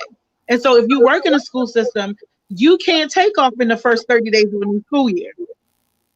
And so we have to look at those things when we want to make those things happen. But that's why the retreat was helpful, because it was during a time where young adults, at least you knew you had part of that person off. And you're not having to, a lot of times, young adults now are reluctant. If the majority of my vacation days is spent with, or all of them, between your annual conferences, district conferences, convocation, all of these meetings, when am I even able to spend time with my family, which is my first ministry, if I've exhausted all of my days? So having retreats around that Memorial Day weekend, you knew at least half your time you didn't have to use your days. Wow. Well, let me say, Shannon, hold on. I have you muted. Unmute. Okay, you want to say something? Yeah, I think it kind of goes back to, and I agree with everything that's just been said by Reverend McIntyre and Karita as well. It goes back to the foundation of what we're all about. And that is that we have a vision, we have a voice, but collectively, a lot of times you got to fight in order to be heard. And so, serving on board now, I serve on a number of boards. I realize in order to be able to help plant the future of whatever that organization is, or the church, you have to be able to sit at that board and have a conversation. That's one way that you can do it, but you have to, or you do it internally. So collectively, as young adults and those who support the cause of young adults, then our voice, we need to basically figure out how to organize so we can be heard to bring about that change. And you're exactly correct about the vacation time and all the rest of it. If you look at all the annual conferences that we have now, the majority of those annual conferences take place during the week. I'm not talking about this COVID time, but if those annual conferences were done maybe a Friday through a Sunday, then you would probably be able to get more people to participate in those annual conferences, because I would only have to take off one day of work as compared to taking off the regular day of the work. So the conversation has to be held at a leadership position and by those who have influence to make sure that their leadership is hearing what we have to say. So you can go about two different ways, internally and externally, of how to make that difference. So have you reached an impasse, do you think, with the planners of the Unity Summit in terms of receiving, obviously, the facts that young adults are not coming, to it? I know we were getting ready for the national meeting. You all got smiles on your face. Numbers are there. No one has numbers. I think the two people who actually would be in the room are myself and Dr. Woods. And and I tell you, we bring it up every time that about the timing, and of course, because a lot of the Unity Summits are planned so far out. These contracts are negotiated upwards of between 3 and 4 years out. But I mean, but we've absolutely made a petition, and even when and okay, so all of these things I'm saying are things I have said, and I don't want people to feel like this is the first time I'm saying it, because it is not. Right. Right. Whatever I say here, I have said before. I mean, but even when we came down to raising the registration fee, I was like, I can't sell that to young adults, because you're asking them to get off of work in the middle of August, and they're already having, it's already at a bad time. And also you're asking us to fly to a certain place and to pay a registration fee for something. And then there won't be enough of us to really do adequate programming, because we won't have the numbers to justify spending the money. Mm-hmm. And so we've had the conversations and we've been in the room, but it's typically, if it's just me in the room, and very often because I'm young adult president, I am one of maybe 2 young adults in the room. And so then what typically happens is I tell the young adults, well, let's create our own table, which is how we have the retreat to begin with. Right. But and then also then just trying to say, hey, how can we fill in the gaps? Because if we know that it's the time, that is the way of, that's the focus, and that's the time and how they have it. There's not a whole lot we can do to change it, but the connection as themselves have to kind of back up the words that they've already kind of been writing out the past couple times. If they're really focused on youth and young adults and being involved in the church and training up those leaders, then they also have to think about the times that aren't convenient for, they may not necessarily be convenient for the elders of the church, but are convenient for the folks who are there. And also too, especially as we're doing strategic planning work and things of that nature, do we have youth and young adults in the room when you are planning the strategic plan, and not just to sell the strategic plan? And I've said this to people, so it's okay. I'll get phone calls after this. I'm cool with it. But but you have to have, it's a structural thing. It's like, it's kind of like when I started working with the Young Adult Ministry, and I'll say this and I'll let others, I was in pastoral care, and I learned about Friedman's family system theory. And he said that what happens is within the system is that you cannot change the system. All you can do is change yourself within the system, and the system has to respond to you. And so for me and my ministry, that's the work that I've been trying to do as president, is to say, hey, look, you know what? Hey, board, what are our ideas? I don't care that's not been done before. How can we create it and do it?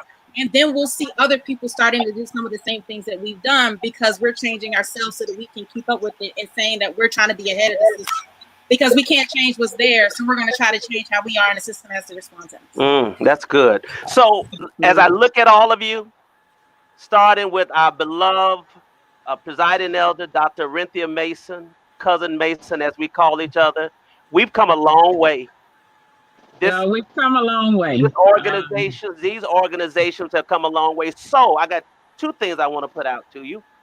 As a power base, the Connectional Young Adult Ministry, do general officer candidates and Episcopal candidates come to you?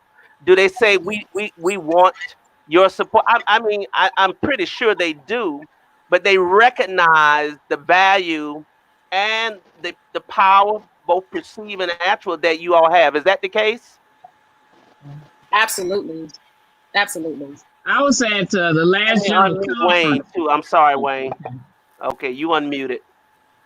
The last general conference, I watched those young adults. They were very powerful.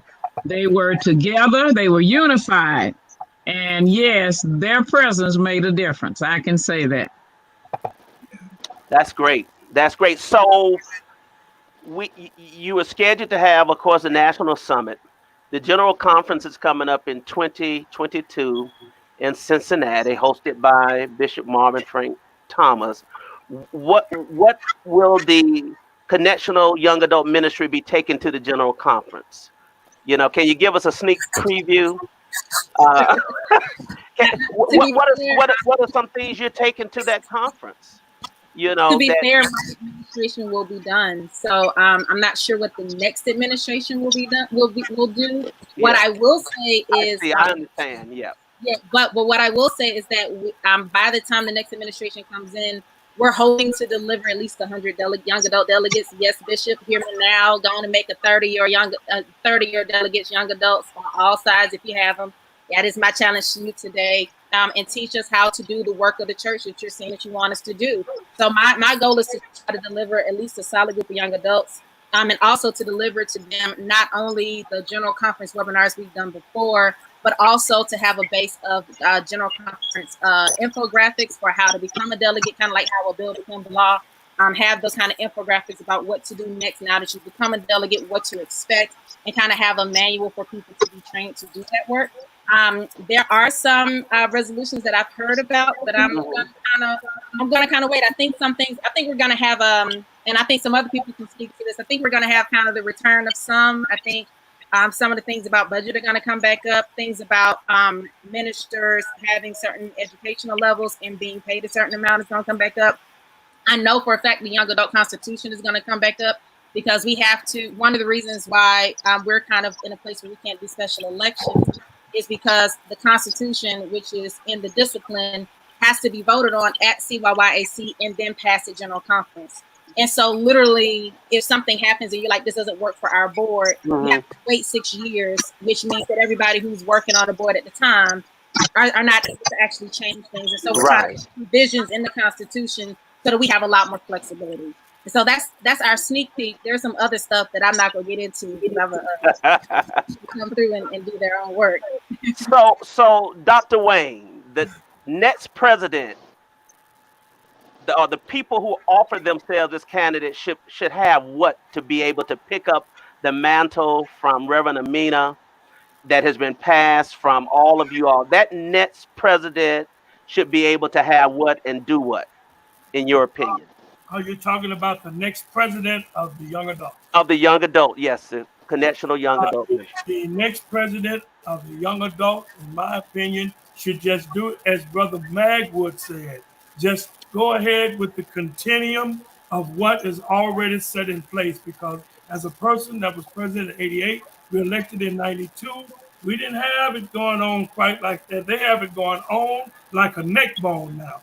And I just want to let you know, they really do. You know, I'm standing on a serious basis. I thank God for the bishops working with the young adults through the years and making the young adults stronger, and all of the other persons are doing the same. I do think that what I would do if I was the next president with Dr. soon to be Dr. McIntyre, PhD from Vanderbilt.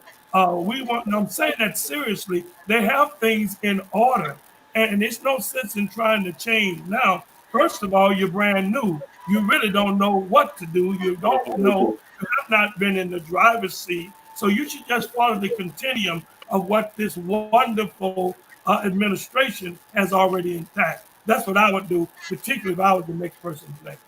So Reverend Dr. Wayne, and I'll get you, Reverend Sarita. When you mentioned the word continuum, the spirit of Bishop Elin Brown came upon me. That was his word. Yeah, sure. He loved to use that word, so I felt that moment. But Reverend Sarita, you were about to say. Did I? So I was going to. No, you're good. Elder Mason said something that I wanted to kind of piggyback on. She said it a while ago. She talked about making the youth ministry more established like the young adult ministry. And first of all, thank you for this opportunity to be able to share. One thing that I learned today that I did not know before was that there was a need for that.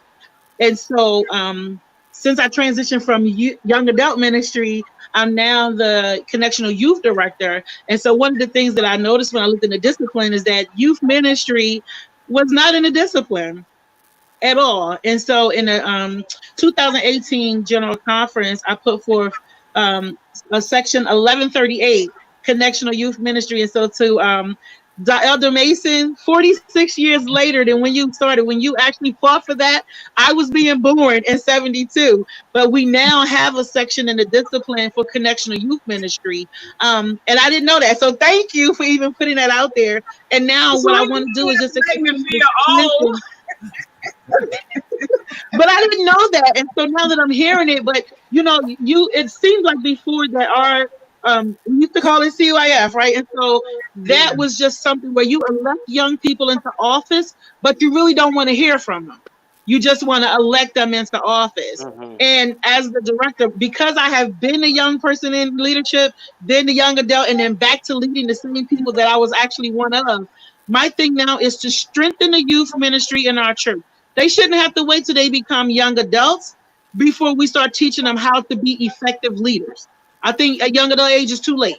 I think we need to teach our young people how to be leaders in our church, how to step up, be heard, be accounted for, start ministries and do what needs to be done. Because if not, I've been saying this lately, if the young adult ministry decide that they don't want to play anymore and they take their children who are the young people and the children of the church, where will the church be?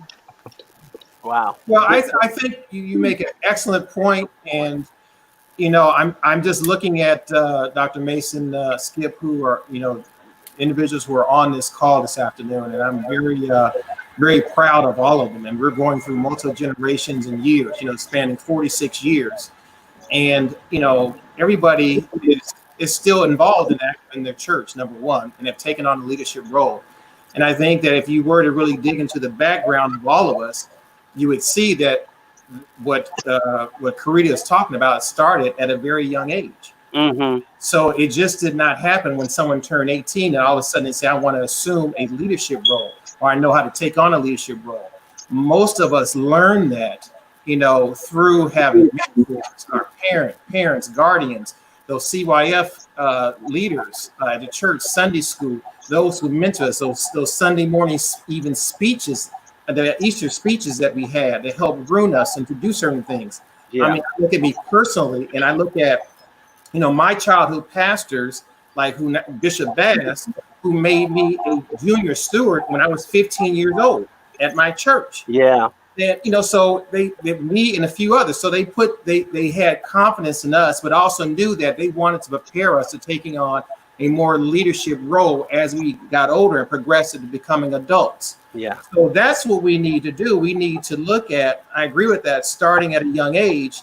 And so that when we get to the young adult age, they'll be ready to take on those leadership roles. But I think that's where we don't have to. We're falling short, Shannon.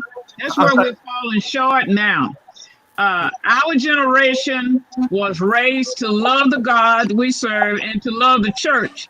And we were taught the church. So we knew the history of our church and we knew the structure of the church. I believe now we're falling short in teaching our youth and young adults because we have those who are coming in. And I'll say this. When we left the National Youth Convention, we were officers in our churches. I was already Sunday school superintendent.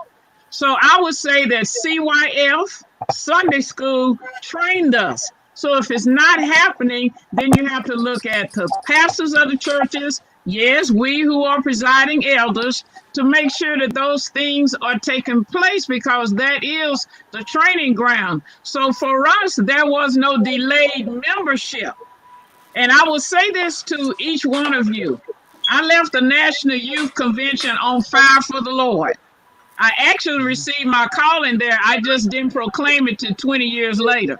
But it was a time where you were it was a wonderful experience. And I hear you saying that you all went out at night. We didn't go out at night. We had to be in our rooms at a certain time. And you had to be up. We had to be up at a certain time. And it was all good. It was all good. But there was nothing about delaying your membership. We left there and became officers of the church, and we became delegates to the general conference. So somewhere there's been a disconnect, and I'm really sorry to hear that. Let me put this question. Y'all hold on 1 second. One second. I'm gonna give you a chance. I like this conversation. Y'all wait till the end and want to get all hot and fired up. So listen, Madison Martin says, where do we go from here? How do we truly engage youth and young adults at the local level for the 21st century, which many of you have been alluding to? We all know that we do not have the engagement that we have had in the past. I think that is a very relevant question, very timely, that all churches and pastors and lay and Board of Christian Education directors and CYF are all dealing with. What do you all offer? Well, I'll say this out of the way. I think that's an excellent question, but you cannot address that problem or issue, whatever problem, until you fully recognize that there is an issue. Okay. So until we collectively understand that there is an issue, you can't address it. So, you can't deal with cancer like it's a cold. You have to realize that you have cancer. So the church has to realize, and leadership has to realize at all levels that one, that there is a gap, there's an issue, there's a problem there, and how do we address that? There's many ways to address it, but until you realize that there's a problem, you keep moving on, doing the same thing over like everything is normal. And the times are different. And I think too, Skip, that there has to be pathways. I think Elder Mason, Presiding Elder Mason mentioned that we had pathways. When I was 8, 9 years old, I was an officer of the annual conference and the district conference. And we don't have that. We're not creating those kind of environments. And I think part of that is because parents now make excuses for getting their children to church. You can get them to a soccer game, but you can't get them to church. Right. And I'm telling you, it is having an adverse effect on our society because there's no connection to the church. And so, but it was perpetuated. And when I was coming along, when we was coming along, because we had an opportunity to do that, we had people who were dedicated to ensure that young people got engaged in the life of the church. We don't have that. We got people now. There's such a disconnect, and we make excuses. My child is this. Well, I tell you what, my child's a scholar, but she's gonna be in church. She's gonna be involved. She's gonna be doing all that. Yeah. Okay, because that's what makes them whole. And I think if we go back to that, and then Bishop Lindsay had a thing called 2021. I mean 2020.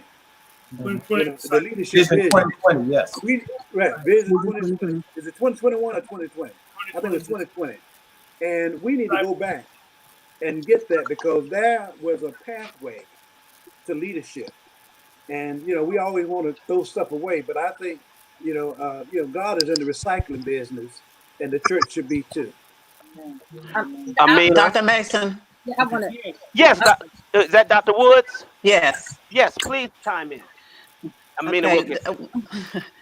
I think one of the things, like Dr. Mason was saying earlier, during our tenure and when I was 8, 9, 10 years old, and like what Stephen Hart has said, we were totally involved. But because there was a lot of teaching going on, there were CYF meetings and all of that. One of the weaknesses that we have right now, we're not focused on children's ministry at all. And until we get children's ministry focused back, so it's both a Christian education issue and an evangelistic issue, because the churches that are actually growing are those that have strong children ministries. Because if I have a young couple, I'm going to go to a church where my children are going to be at the point where they don't want to go home. There you go. They're going to be so involved. And because of that, they will grow up. They will be strong youth. They will be strong young adults. But until we get back to children ministry and our older adults, they've got the focus that we got to work. A lot of people do not want to serve. They want to go to church on Sunday, but they really don't want to serve. Did you preach my sermon? Reverend McIntyre, before you make your comment, Reverend Kim Walker said, I would suggest we stop looping youth and young adults together. They have separate needs and should be separate ministries. Go ahead and give us your response and share what you want to share. Yes, to what Reverend Kimberly Walker said. But also, I think one of the things that our denomination needs is some imagination. I read once that in order to look at where the church is going to be where the church should be right now, is to look at what 5-year-olds know.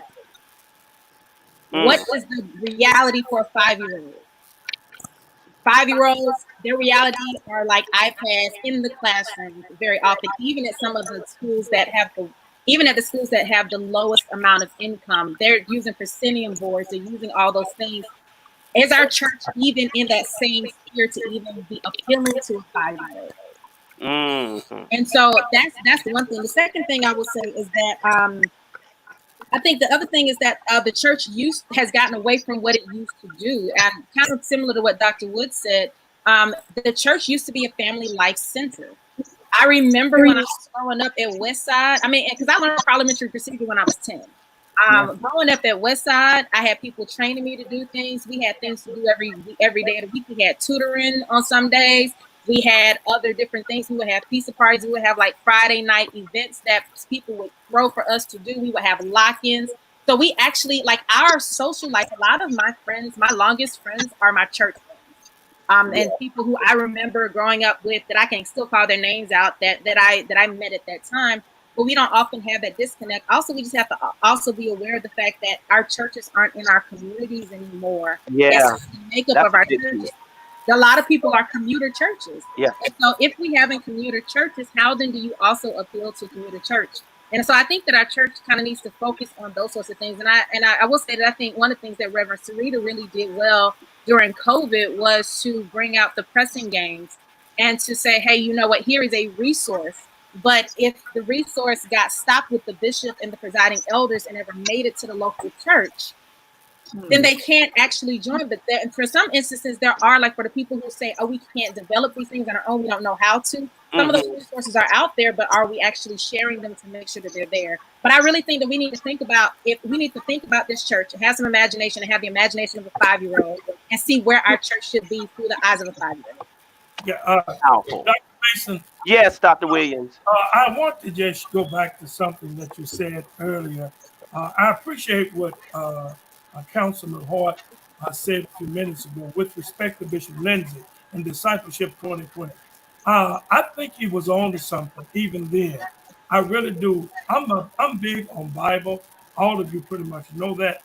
And I'm convinced that the number one problem lends itself to discipleship.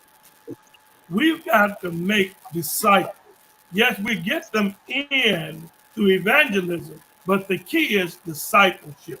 And when we make disciples of Jesus Christ, that's the teaching component. When we were coming up, we duplicated ourselves. And that is still, discipleship simply means holding persons accountable, duplicating yourself. See, it is not optional for me to not hold Dr. Mason accountable and Dr. Mason not hold me accountable as Christians. You really don't have that option as a person, as a Christian. We are supposed to hold each other accountable. That's part of discipleship. And when we deal with discipleship, it goes back to what Bishop Best said during the Episcopal address, going back to the basics. My thing is, I always say in my church, at Lynch Street CME Church, where we are making disciples one by one in the 21st century, seeing Christ in everything we do, and everybody is somebody. It's very important to keep principles in front of us. We can have all of the methods we want, but the principle is the word of God. Methods are many, principles are few. Methods change often, but principles never do. We need to Dr. Mason. Yeah, that's great. That's powerful, Wayne. Thank you. Yes, Elder Mason. I want to add on. I was making sure, Sarita, I see you wanting to talk. We've got to understand children are children. When we were taught, we were children, and we were treated like children, but you learned and you grew up to become a young adult and active in your church. How many of us are doing things in the church to keep our children? The last church I pastored, I took away a room and made it the children's room. Bought them a play game, not a Playboy, a Sony station. They had a Wii, they had a television, they had a computer lab, and everybody knew that was their room. Yeah. And you had to run the children away from church. But while they're there, you can also teach them about the church. But we've got to allow children to be children and then teach them while they're there. I agree. Right. Reverend Sarita. Right. So there's a couple of things, right? I got a list of things. So I'll say this: show me your Christian education budget, and I'll show you the life of your church. Wow. Right.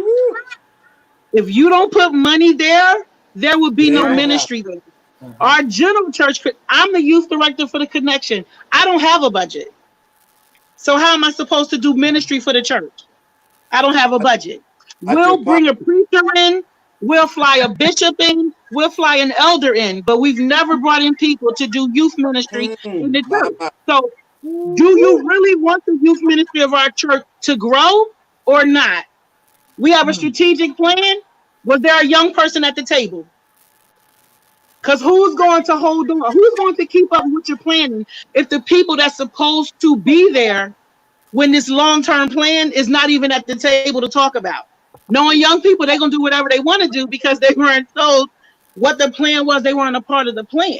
Mm-hmm. In our churches, our youth leaders, they've been youth leaders from when we were children. You can't continue to have the same people in the same position for 40 years and think that they're going to be able to capture young people in 2020. It's not going to happen. You wouldn't send your child to school with a teacher that never received professional development.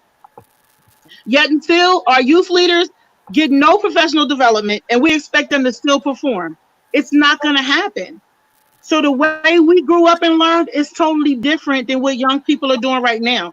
I have a youth leaders network that I've been trying to train youth leaders around the country.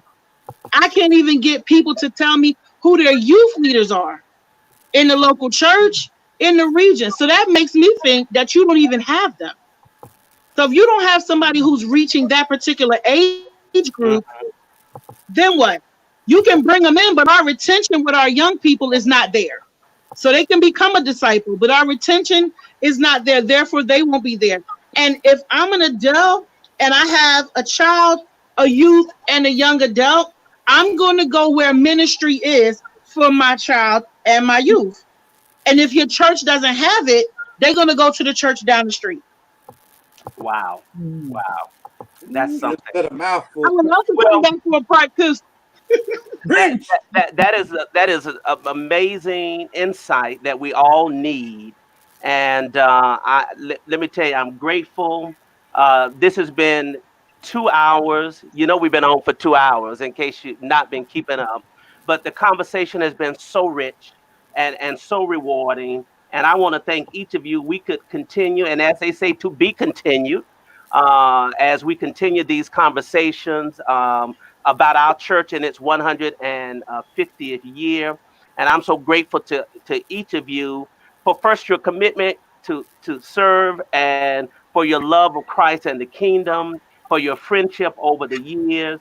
And I'll say this, what endeared me, I grew up in West Side, very involved in Sunday school, CYF plays, choir. Uh, but it wasn't until Seven Smith, who was the chair of the steward board, Shannon and Amina, y'all remember Seven. Seven appointed me and Steve Martin as junior stewards.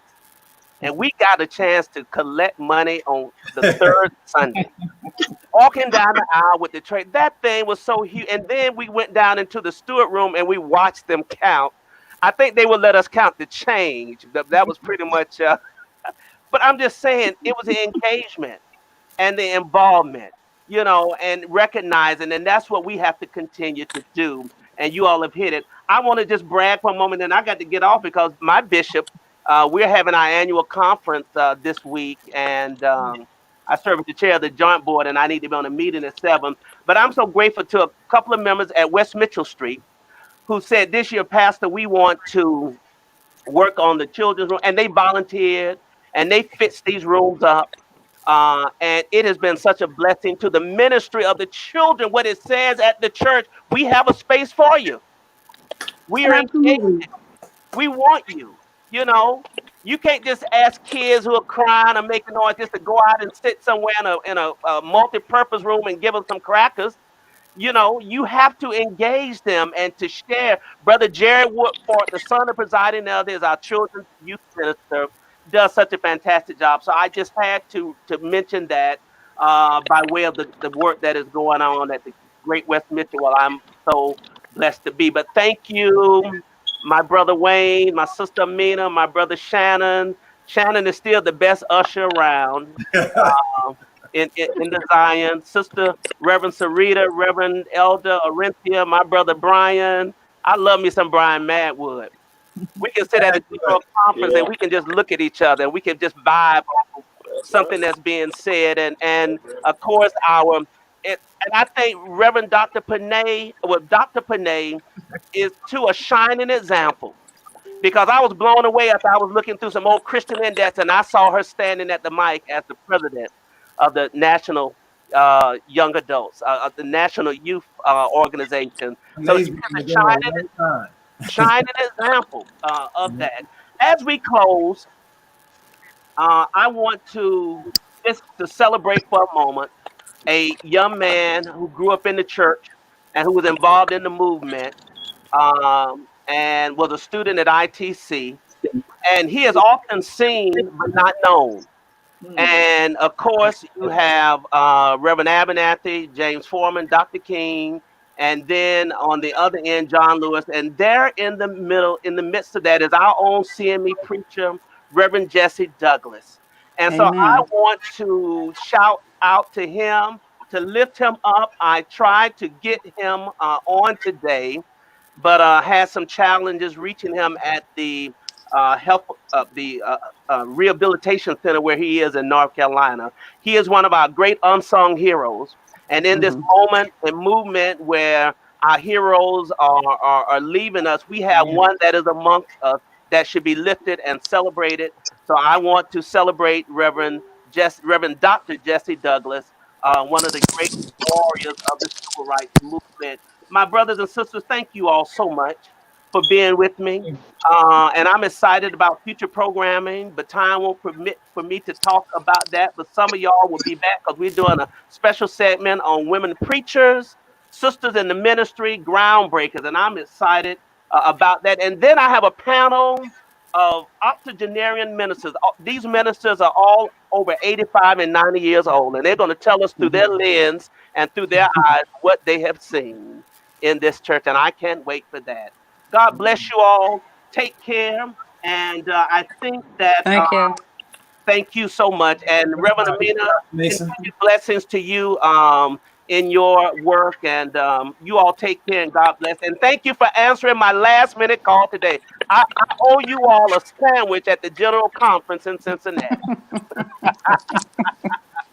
We're going to We'll close. hold you to it. I know you will, Brian. I I know. want to say one thing, Dr. Mason. Yes. Have you noticed that at the National Youth and Young Adult Convention, you don't see any of the past national presidents even recognized? They're not on stage. They're on a part of the program.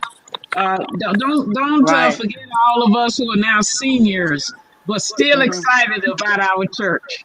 Yeah, I agree. And our brothers and sisters are out there. They're marching. They're in the streets. They are a part of the Black Lives Movement. And I just want to close with this. You all have a blessed evening. God bless.